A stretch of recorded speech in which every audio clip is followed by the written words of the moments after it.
Hello, everyone. I think we are live now, and I miss seeing you all on Tuesday. Dan and Sharon had much to discuss, and I was otherwise occupied, and I appreciated them stepping in, and I thought they did a wonderful job. Um, and had a chance to catch the tail end of it and see it from a different experience on the other side of things, and that was always helpful to see what you guys are seeing. I was looking a minute ago. So we've got 62 people on. That's gone down by about 50% by what we had as for participation early on. We're going to continue to measure whether or not these, whether we continue these or maybe go to once a week. Um, uh, like anything, things start out being pretty, novel and exciting, and then they start to taper off. However, um, at least internally among us here in a position of leadership, we're really looking at these being the primary ways. You don't see long emails from me with a lot of technical points in them. I don't do that because I have these video opportunities to speak directly with you, and it's my expectation that people are getting the information that they need from this, and we can tell, like who's opened it and who's watched it. And I'm always kind of surprised by the number of staff that we have out there. 497 by last count, or by some counts. And there are people that have been out for a couple of weeks anyway, staff that have not been working for one reason or another, and that haven't even watched a single one, which kind of surprises me. And but there are many of you who do, and those of you who are, I appreciate you showing up. Because this does take some time and energy to sit here for the time that we do and pulling these things together. One person I don't thank a lot is Greg Morris, who is kind of behind the scenes doing all of this. We're whether he likes it or not, I find myself farming him out, or at least suggesting that other organizations or even the ADP think about using him, or availing themselves of his expertise.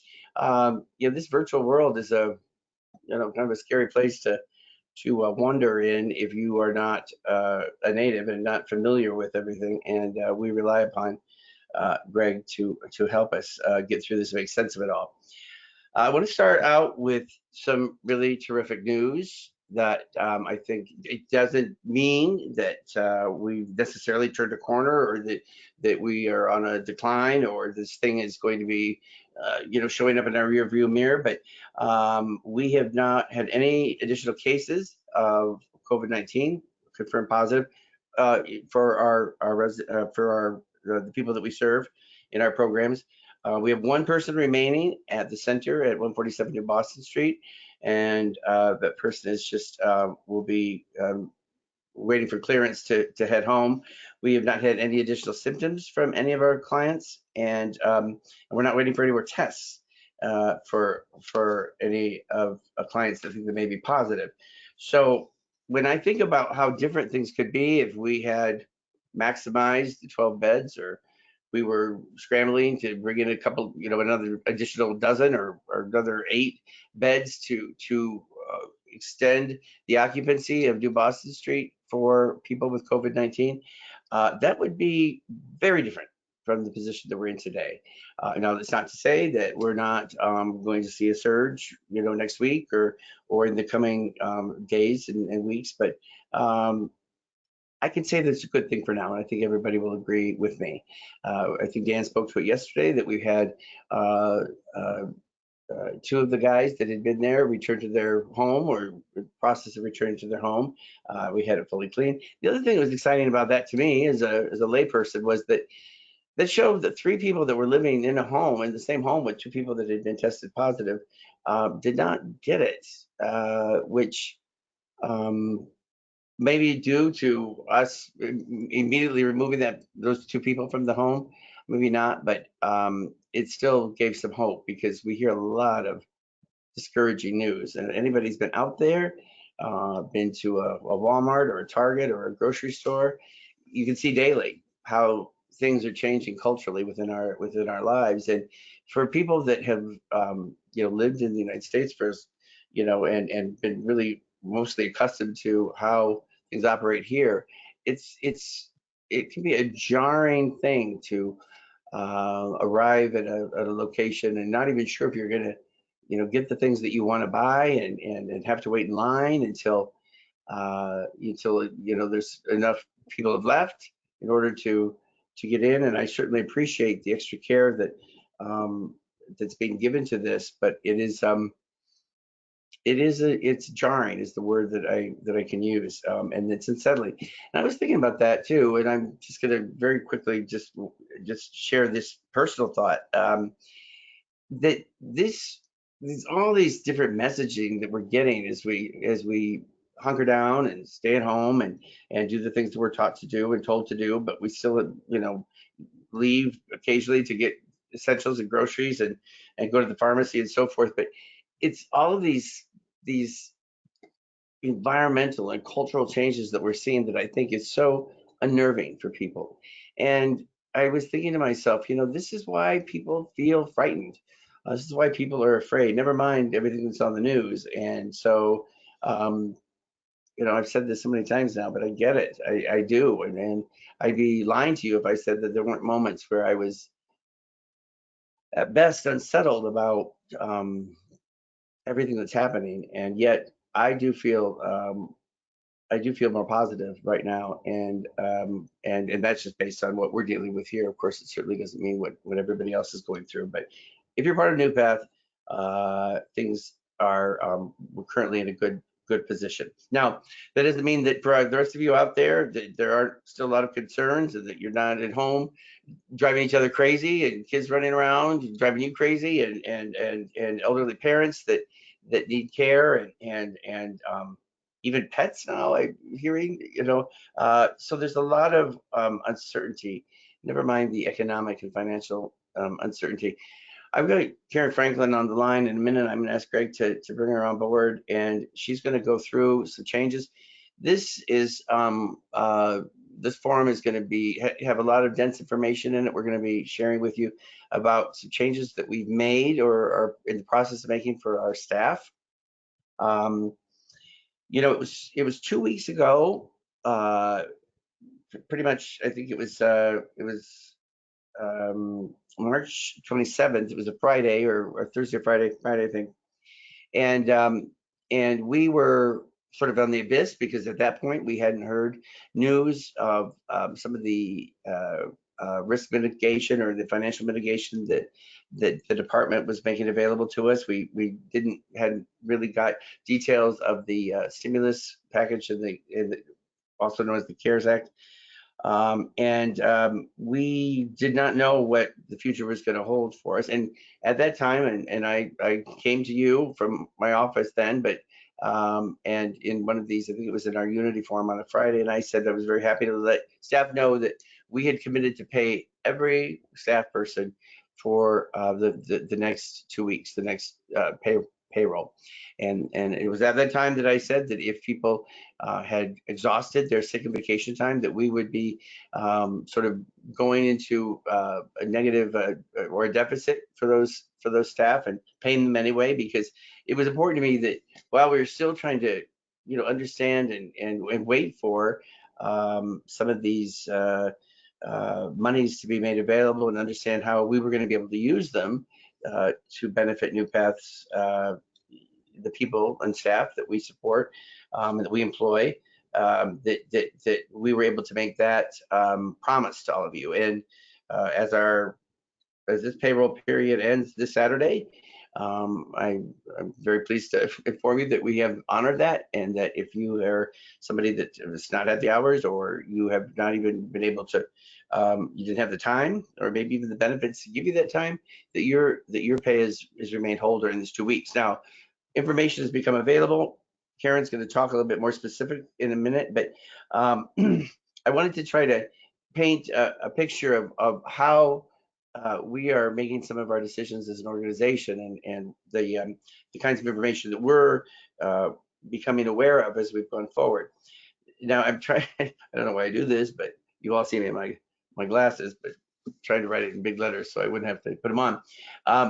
So I think I've indicated this or hinted at this before, but we have applied for the Paytech, sorry, the Paycheck Protection Program. This is the small business loans that are being made available for organizations with 500 or fewer employees. I've said that we were in the process of applying for that, which we have done. We haven't got the money yet, but they say it could take up to 3 weeks.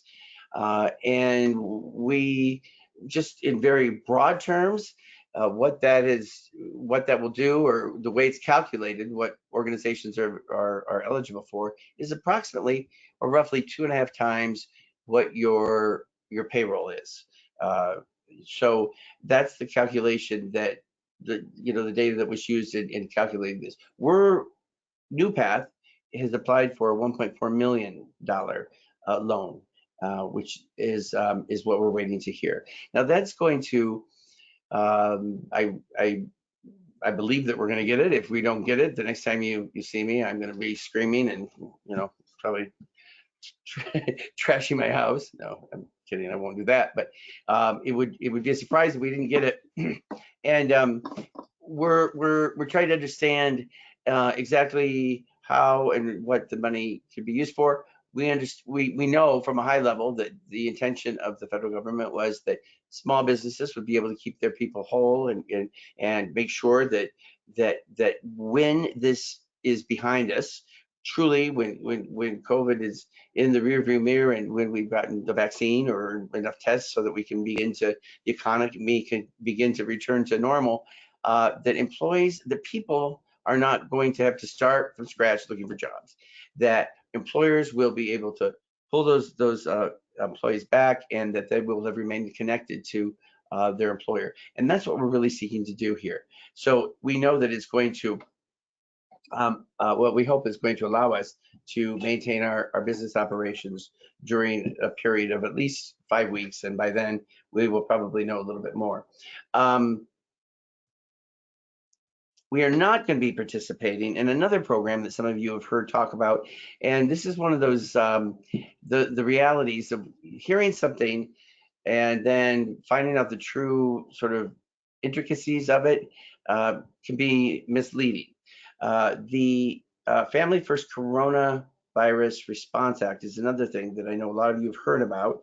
And that's another program that offers some benefits for employees and for organizations.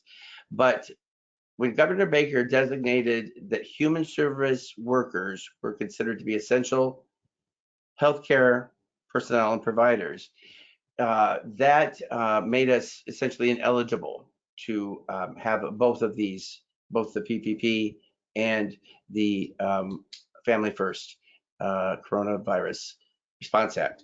So if you've heard about things that are offered in that program, we're ineligible for that. And we've chosen the route, and actually it wasn't our choice so much as it was chosen for us because of the designation of what our employees are as essential healthcare workers. But the small business loans is the way that we're going to be trying to manage this this crisis, this time when we're not able to conduct business as usual, and when so many of you are feeling the pain and the uncertainty of not knowing what the future might hold. So what's next? We're waiting for the money to come in. We can manage for another, I don't know, a couple of weeks, probably, maybe not even, until we get this loan in order to make our payroll. But in the meantime, we've been forced to make some decisions about what we are going to do long term. Now, when this was 2 weeks ago, and I was talking to you from my office, and I said that everybody would be kept whole for 2 weeks, that was a big step for me to say that, because that was a commitment at that time. I said to you that if you didn't have the time, that we were going to ensure that your pay wasn't interrupted, and I think you will when you get paid next week, you'll see that that's true. So all of that was true, and what I promised then, we've kept our promises. Now going forward, And beginning with the pay period that begins this Sunday, we are going to begin to um, use some different criteria for making decisions about how you're going to be paid 2 weeks from well, it's really the end of this pay period now, but we'll get the paycheck will be on Friday, this next week from Friday, week from tomorrow. Um, so if I had an illustration here, I would kind of show you this sort of this this pyramid or something here. And up here, what we want most of all in this organization are for employees that are willing to work where we need you to work. This is an emergency. This is a crisis. This is a time that's unlike any other experience that our nation or this world has experienced in our lifetimes. And we need everybody to do their part and to step in and to help us get through this. We're still hearing about surges and we're still seeing the death tolls rise in various locations. And we don't know what's going to be happening next week. We certainly know that social distancing still needs to be foremost and when one of our main disciplines and how we conduct ourselves. But if you're an employee of this organization and you want to continue to make your salary and you don't want to use your vacation or your sick time,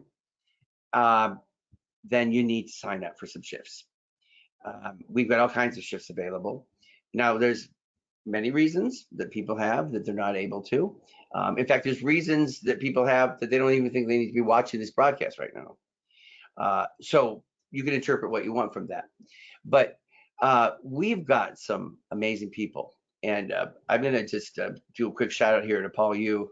Sorry, Paul, I don't want to butcher your last name, but Paul is from our Westford program. And he is, if we had, maybe a dozen Pauls, we'd probably be all set to help get us through the end of this, because this is a guy that has been so flexible and so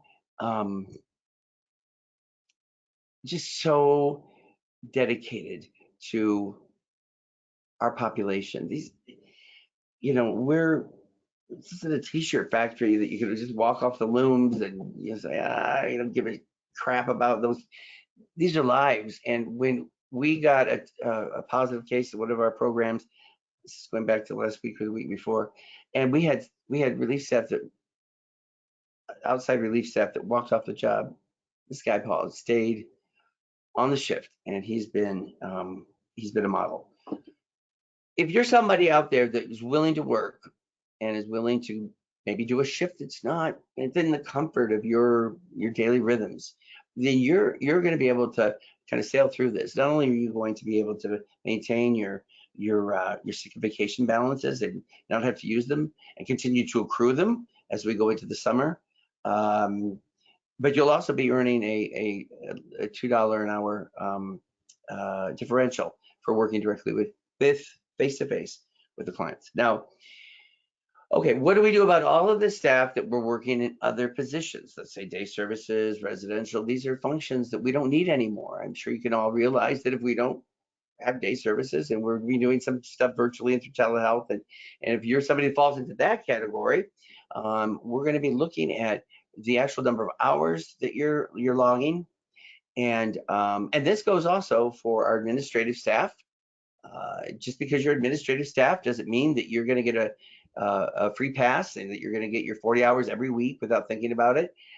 Some of you are working probably more than 40 hours because it's weird working from home, and it's just some ways it seems to never end. But it doesn't mean that just because you're administrative person that you've got a free ride in this. No.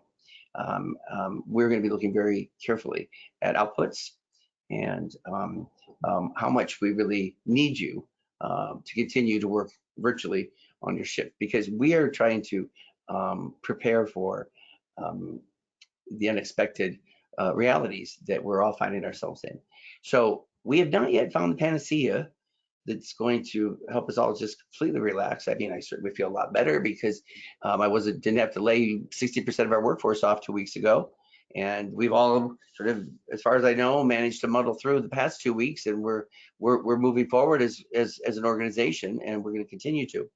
But as this stretches from days into weeks and potentially beyond that, we have no choice but to begin to look at how are we going to manage the scarcity of resource, the uncertainty of funding, and going into the future. So you're going to see some changes, and I keep saying it, in a minute I'm going to bring Karen on, but I want to finish this sort of pyramid structure. So you got the staff that are working residentially already in our programs. They're getting the $2 an hour stipend. You guys are fabulous. They're heroes. You got the staff from day services or other places that have been willing to come and work different shifts and work at 3 to 11s, even though their shifts, they like getting up at 8:30 and going home at 4:30. These are people that are working face to face with people, and we're going to continue to pay them. They shouldn't have any issue at all. Now, if you're somebody that is displaced from this, and you say you want to work, but you just don't want to work in the evenings, you don't want to work on weekends, then you're going to see some changes. Some decisions that have to be made, because Karen will go through with you how we're not going to be able to make special accommodation for the use of sick and vacation and personal time anymore. And some of you don't even have that time, and we're no longer going to be paying people for time that they don't have, and just continuing to go into some deficit that people probably will never be able to dig themselves out, or it's uncertain if they will be able to dig themselves out. So if you're somebody that's out there that could work, and you've sort of, hemmed and hawed, now's your time, because next Tuesday we're going to be issuing some much more far-reaching decisions that are going to be impacting people, that will include furloughing people and potentially laying people off if it's necessary. Now, I hope that is not that's not going to be required. Dan Lannon told me today, just this afternoon, that if everybody out there that could work was willing to take a shift or was willing to do some work residentially, that everybody could stay employed. But I understand that's not an option for people. For some people, it's really not an option, and some people just don't feel like it. If you fall into one camp or the other. I can't follow you around and spy on you to see like what your motives are. And people I'm sure there's people out there that have said they have some reason that maybe is a bit of a stretch for why they can't do the work.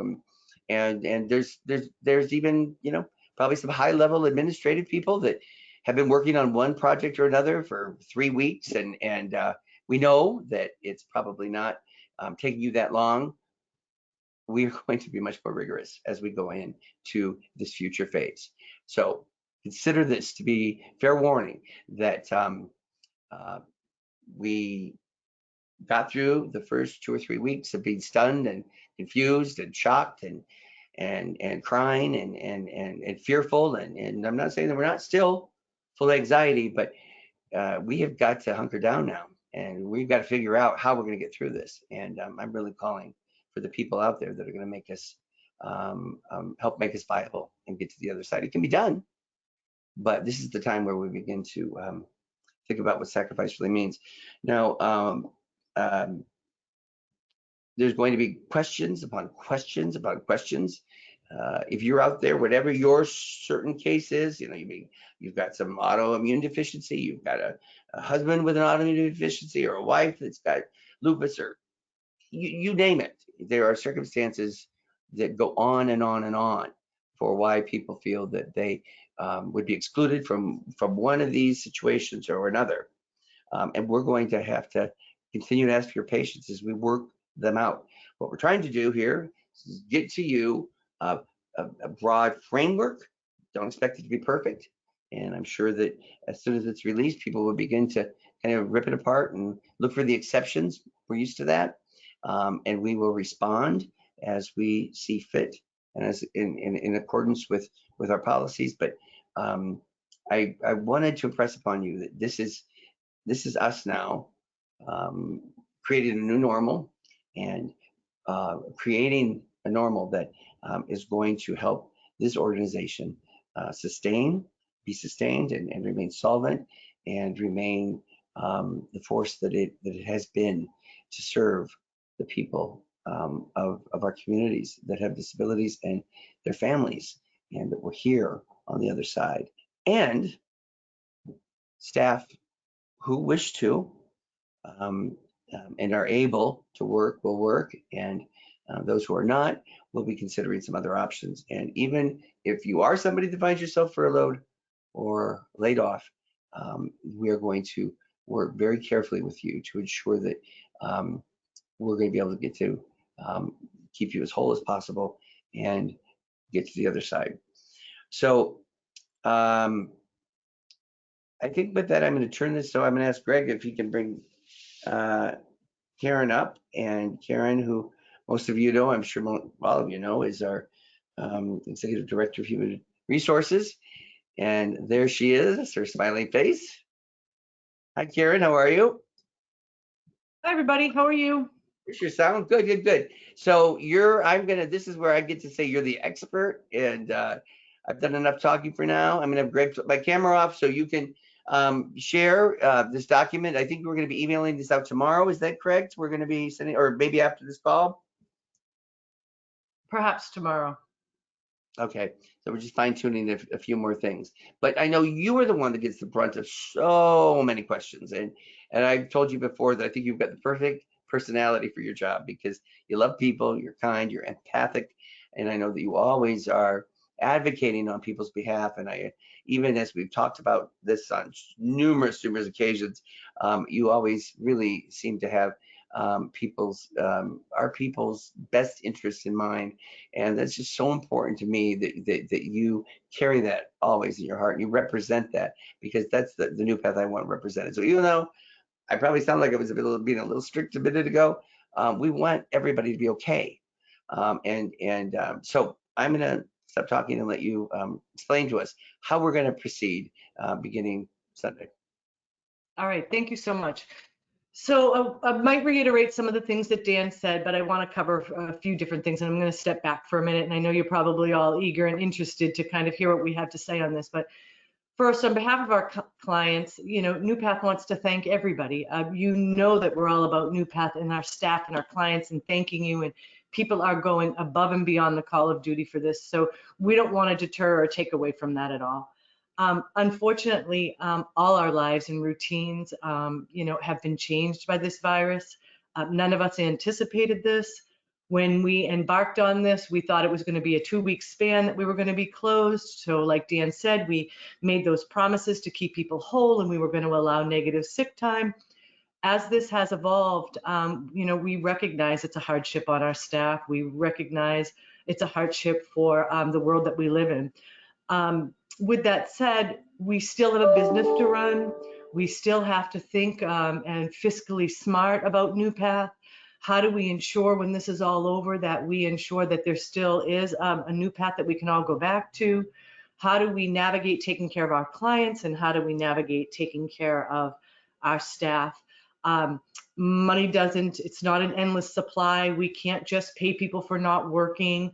Again, when it was going to be a 2-week span, but now we're looking that it's going to be a 4-week span and a 6-week span. And we now have a leave where we're out till, May 4th, according to the stay at home through Massachusetts. So we've needed to take a hard look at what are corporations doing, what are our sister agencies doing, and we don't feel that anything that we're about to present is unfair.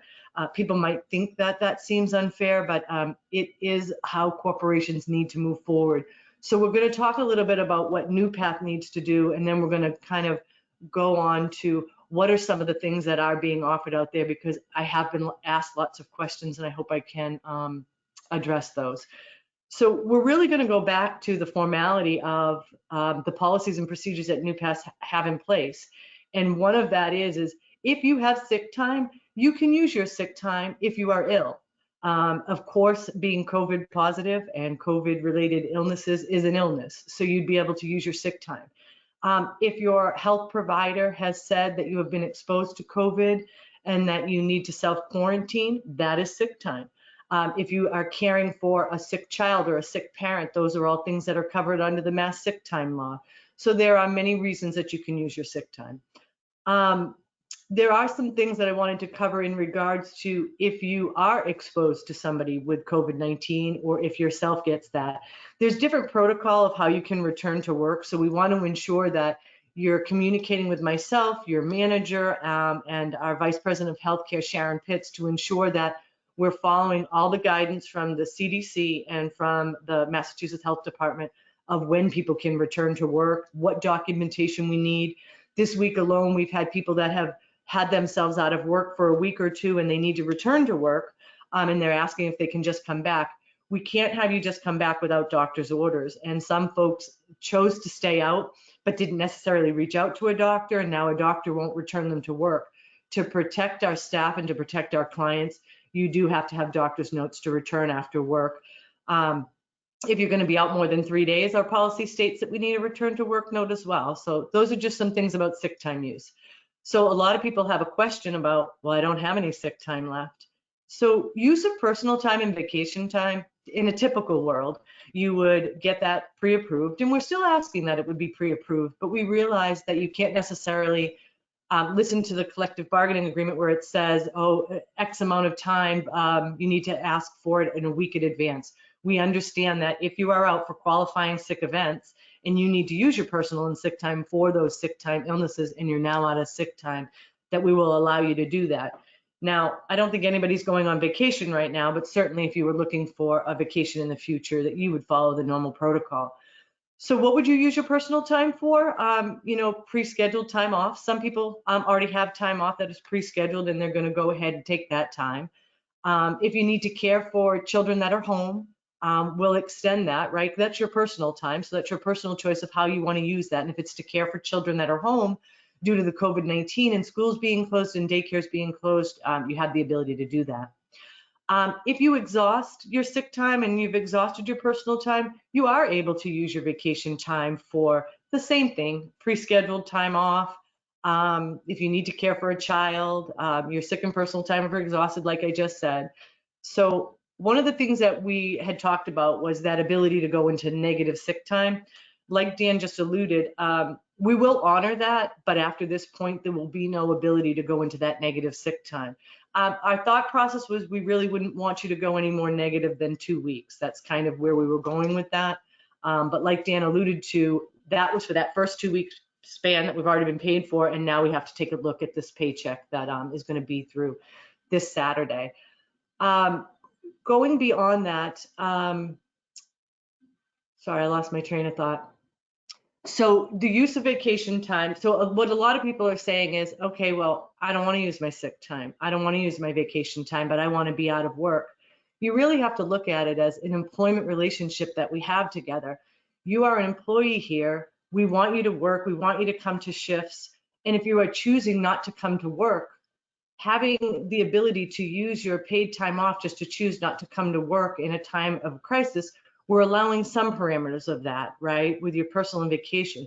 Once you're sick, personal and vacation are exhausted, the company's not at an opportunity where they can continue to pay people. So people have been asking the other options. Well, can I file for unemployment? This is the stance I'm currently taking on unemployment. So I don't necessarily feel comfortable that it's my guidance to tell you, I think you should file for unemployment. The unemployment laws have changed right now with the CARE Act, and it's changing every day. So I really can't speak of if your personal situation is going to qualify on unemployment and how that's going to work with your employment relationship with NuPath. If you were to go on to unemployment, you're no longer getting accruals, you're no longer getting pay through us. What about your benefit premiums that you pay for us? What about your employment relationship with us? So those are all individual things that we're trying to navigate through, and I can't necessarily tell you what's best for your situation. I can say that we are learning day in day that there are different things that unemployment are going to open up their doors to, and some of them are going to be if somebody is ill and they can't go to work. But as it stands right now that we've been looking out there, we haven't seen that illnesses are covered. What unemployment has really been established for is for that sales clerk that can no longer work, for that bartender whose restaurant is closed. That's what all the expansion was, for people who literally couldn't work because their establishment was closed. So a lot of people are saying, well, our day programs were closed, so why doesn't that qualify for me? Because NuPath as a whole is still open and we still have shifts of it that are available to work for you. Dan talked about furloughs. What does a furlough mean? Well, a furlough is a little bit different than necessarily you deciding to go on unemployment. Furlough is a decision for the organization to say, hey, we can't staff all these people, so we need to furlough some people off. And those people could potentially be eligible for unemployment, but some of the things still qualify, meaning there's no accruals being built. You still have to pay your health insurance premiums. You would still be, quote, an active employee. But the state of Massachusetts is only going to furlough you as long as the employer says that there's no work for you. So if you were to be furloughed or you were to be on an unemployment, when we tell unemployment that our doors are open and you are able and willing, to come back to work and we want you back, those benefits are going to stop. If you filed for unemployment and you're using your sick time and your vacation time, they won't let you double dip. So they're going to ask us for your wages and they're going to consider your wages. If you're working some hours and you say, well, I want unemployment because I'm working some hours, but it's not enough, to pay my mortgage, they're going to take a look at that, but they're going to take a look at the wages that you are making, and they're going to take a look at some of the availability that you have to pick up shifts. So going back to what Dan said, we want to we're taking a look at all the shifts. We know that there's shifts out there. We know that there's shifts that aren't appealing to people, but they are out there and able for you to keep getting your full pay so that you can keep getting your full accrual so you don't have to worry about your benefit premiums. I know that there are situations that I can't address today that go above and beyond this, and everyone's situations is different and people have been reaching out for advice. So I guess what I would say from a standpoint from NuPath and for myself, reach out to me. We can have this one-on-one conversation about what your unique situation has done. Like Dan said, we will have more information on Tuesday. If we do decide to furlough people, that's a little bit of a different story. You would be notified that you were furloughed, and then you can go to unemployment with that information, and with that information, they can proceed forward. I'm going to honestly tell you that right now, it's a 21 to 28 day waiting period to even get your first check from unemployment. So it's not necessarily an end to your financial problems if you have reduced hours right now. I have been told, but haven't found this out for myself, that people are even having trouble applying. I've heard that we went from 500 claims per week to 20,000 coming in the following week. The state can't even keep up with the amount of phone calls trying to get their unemployment staff ramped up because we had a low unemployment rate, so there wasn't even enough workers there. How to get them set up at home and get them all up and running. So it is going to be challenging if you have to go out on unemployment. It's not going to be an easy fix. Once it gets running, it does run a little bit more smoothly. And I can't even say that the 21 to 28 day time until you get your first check from them has not even increased at this point. So what does that mean? There's a 5-day waiting period with unemployment, but that has been waived through the Federal CARES Act. So when you finally do get your money, it certainly will be retro, but it does take a while to get it. So I wanted people to know that. In regards to working and getting money from NuPath and then the $600 CARES Act that's been given. From what my understanding is, that $600 everybody is eligible for once you qualify for unemployment, but the actual Massachusetts wages that you're eligible for will vary on how much money you make, how many hours you work, and it'll only be 50% of your pay from there. And it won't have the ability to cover your health premiums and your accruals and things like that you lost. So in closing, I think what Dan was trying to say is we don't know yet. So we're only trying to act on what we do know today. It's going to change each week. The news could get better. The news could get maybe a little bit worse. And then if something does come down the road from the CARES Act or from another act that we get, that we could perhaps make people whole that lost accruals or things like that. Those are things that we can address in the future. So they're not off the table. They're just nothing that's available to us at this time. None of us know where we're going and how long this is going to last. So we're making our judgment calls, as Dan Lannon has said, fluid and day by day. So these are the decisions we're making today to help sustain our organization, to support our clients, to ensure that our staff are working and that we can keep your insurance benefits up and running. So I think that's all I have for now. I know that was a lot of information, and I'm available to call, to email, and I can try to help you navigate through your, individual situation. So again, thank you. I don't want this to be as negative information. I want it to be positive, that we're just trying to keep NuPath whole so that when this is all over, we all have a happy, healthy place to return to. So thank you, everybody. Be safe. And if you need me, please reach out to me. Aaron, before you go, thank you so much. That was a great summary of some of the things that we've been trying to do. A couple of weeks ago, or a couple of, I don't even know, time is just this blur. But I talked about Jenny Sassett and her talking about building a ship while on the ocean, while on the water. And so much of what we're trying to do here, and I know you're in a situation that's more than any other in this organization. You're dealing with the needs of our staff day after day after day, and your team, um, and trying to impart upon them, some of the, this is what we know so far, and this may not be perfect, but this is what we have now, and we're going to communicate what we know now. And it doesn't mean that this is going to be the right answer forever and ever, but something may change, and we'll let you know then. And I just want to thank you for being that for us, and for helping us build this ship as we're as we're trying to. I don't know if we're sailing yet, but we're building it. We're out in the ocean and we're trying to figure it out. But so much uncertainty. Thank you. And the fact that you have been able to do the $2 incentive pay and the crisis pay, I mean, that goes on to what you were talking about, this loan. That's what these things can cover. They can ensure that we can offer a little bit more right now. So it might seem, people saying, well, I'm out of sick time or I'm out of vacation time. We're doing the best we can for the people that can work, and we're trying to support the people that can't work. But I mean, this is the world we live in today, and all organizations are facing this battle, and we're not alone. NuPath is not alone, and we're not making any decisions that are any less than anybody else is making at this time.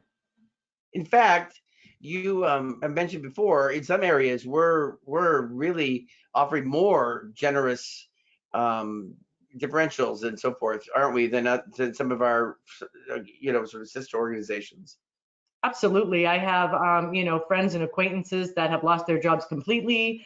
That, they're not being offered to be able to work from home. They're not being offered incentive pay. So just all different scenarios. So I think it goes without saying that you're always pro the employee. And I don't want employees to think for 1 second that any of this is saying that we're not pro the employee, because I worked, for you for 4 years. I know you're for the employee, and I know you'd give us everything if you could, and you'd pay us all to work and not work and be sick and all those different scenarios. But it's just not feasible. We hope that when people out there think about NuPath, and part of the reason we're doing this, I don't want them to think about us as being this, talking head out there someplace, this big. First of all, we're not that big, and even if we were, I want people to know me, like see all of my faults and all of my, craziness and whatever else, but to know that I care and that I have people on my team that care as much as I do, and that these are not easy decisions. There's none of us that are, deriving any pleasure or satisfaction by pushing people to we get to that point where people Right. some people are put on furlough and so on. It is just to protect the organization, and knowing that this is that we have strong connections to our workforce, and that we think deeply about what it means. And I've got a whole bunch of you guys out there. I get texts from you. I keep in contact with a lot of you, and I know like how much struggle so many of you are facing. My own husband, John, is like most of his work has been completely dismantled because he's a independent proprietor of his own business, and so I know what it's like to go from two incomes to one income like overnight, and so this is something that's affecting all of us, and I just happen to be in the position to be helping to guide some of these decisions with the help of competent people like you, and doing what's right for everyone and trying to make sure that nobody suffers. I mean, is really our focus, isn't it? It is. It is. Yeah. So thank you for your time, and I'm sure you'll be getting a lot of questions. After this, we're going to wrap up in a couple of minutes because it's already been these classes, 45 minutes that we've been in this, it's too long. But we're going to be answering these questions as we go forward, because this is not like, okay, there, it's done.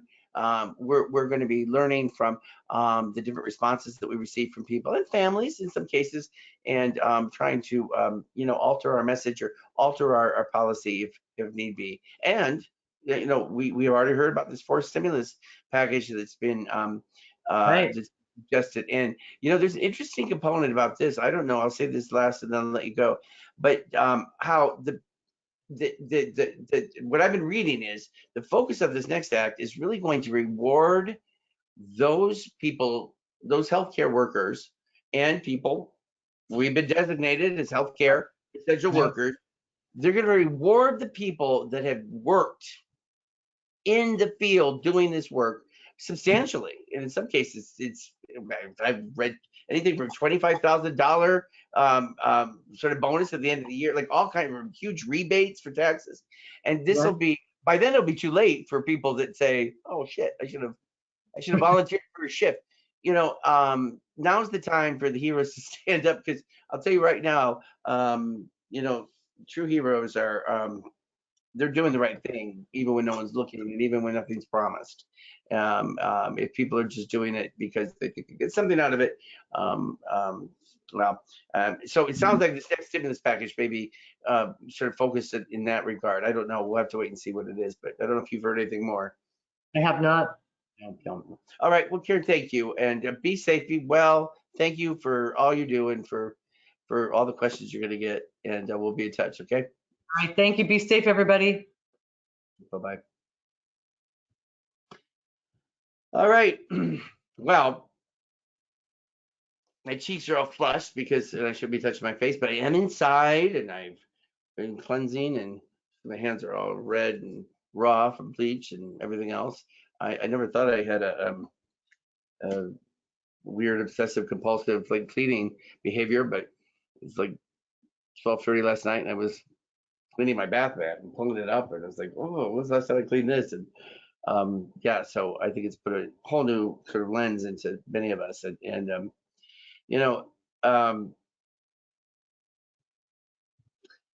flexibility and the ability to adapt, and I think acceptance and empathy for what's going on in this world. I mean, you have to be flexible. You have to. My mother called me the other day. She goes, "Well, I'm not happy." And I said, "Well, what's going on?" She goes, "Well, I've been waiting for somebody to come and open my water."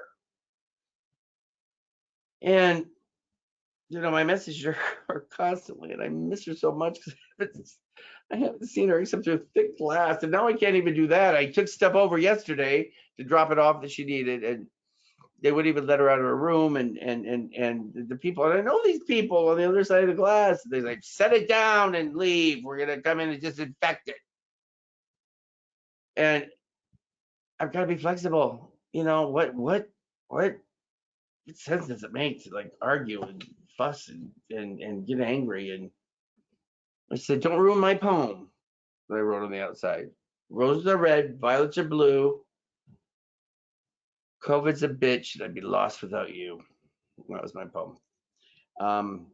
Anyway, thank you, everybody, for your attention today, and all of you that are making a difference in our world. I know families out there, we haven't talked a lot about you today. And I know we've already got some questions from some of you that are saying, well, my kid has been tested negative and he's out of quarantine, and why can't he come home with us for the weekend? Listen to me now. Now is not the time to take our foot off the gas pedal. We've social distanced this long.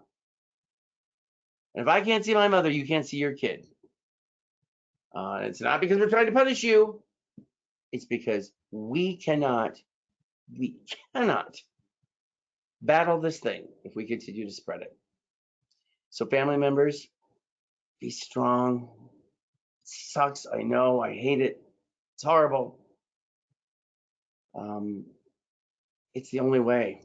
And I just beg you to accept that to some degree. No, to full degree, because I have to. None of us want to be in this position. Please do not put me in a position where I have to put a harsh foot down, because that's what's been done to me. I can't even see my mother through the glass anymore. This will be over eventually. And mostly, in a lot of cases, this is for your own good too. We don't want to get anybody we love sick. We don't want to bring anything that we don't know we're carrying to somebody else. We've got to squash this until science can catch up, until a vaccine makes us all safe. And that could be a long, long time. But until then, we're going to just hunker down, and we are going to figure out how we're going to make this sustainable long term, and we're going to do it together. Nothing was that one thing has been said tonight that should be necessarily bad news for anybody. No employee. We're all healthy and well and safe as far as I know. We some of us have. There's been a few people that have been diagnosed with it, our staff, but I think it's still a very low number. And the choice we have, but to walk through this and to figure it out. So we'll do that together. And I just ask for your continued patience and trust. I'm a human being, and I do stupid things all the time, and I get tired. I get discouraged from time to time, and I'm probably not going to always be a great CEO. In fact, I know I'm not. There's a lot to keep track of, and a lot of decisions have to be made here. But I promise you, I'm always going to be bringing my best, and it's always going to be with an eye to making sure that people's lives are as good as they can be, as dark as this may be. We're gonna get through this together. Tomorrow, we are going to have our virtual Unity Forum. This is when we try to, thank God it's Friday, and let down our hair a little bit and try to think about more of the human side of things. Tuesdays and Thursdays are too deep and too dark and too. So tomorrow we want to hear from a few people. I've asked Brett Riley, who is our Vice President of Communications and Marketing, to join us. He's going to be going through some of your mail, some of your questions.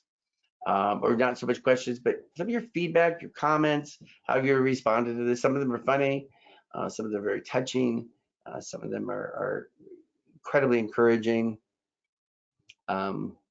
So we're going to be hearing from him, and I'm hoping to get Beth Sheehan, who is one of our heroes, who's been working she's concluding her 2-week stint in the center over at 147, the COVID center that we have. And oh God, I don't know what I'd be like after 2 weeks of being quarantined and working basically nonstop. 2 weeks since she's been home. But she's a brave girl, and they say that she'll talk to me. So we'll be hearing from her. And then one other person that I have not yet quite decided. So Greg, I don't think we're going to do any questions today, unless you feel there's something that's so pressing that we need to. No, There's we're going to be good. questions. We're We have good. time. We're good. No, we're good. All right. I'm going to make the executive decision then to wish you all well. Keep your distance. We love you. Stay safe. Wash your hands. All that stuff. I don't need to say it again. And know that we're in this together, and we're going to get through this together. Okay, guys? So let's do it. We got this. We got this. All right. Talk to you tomorrow. Bye.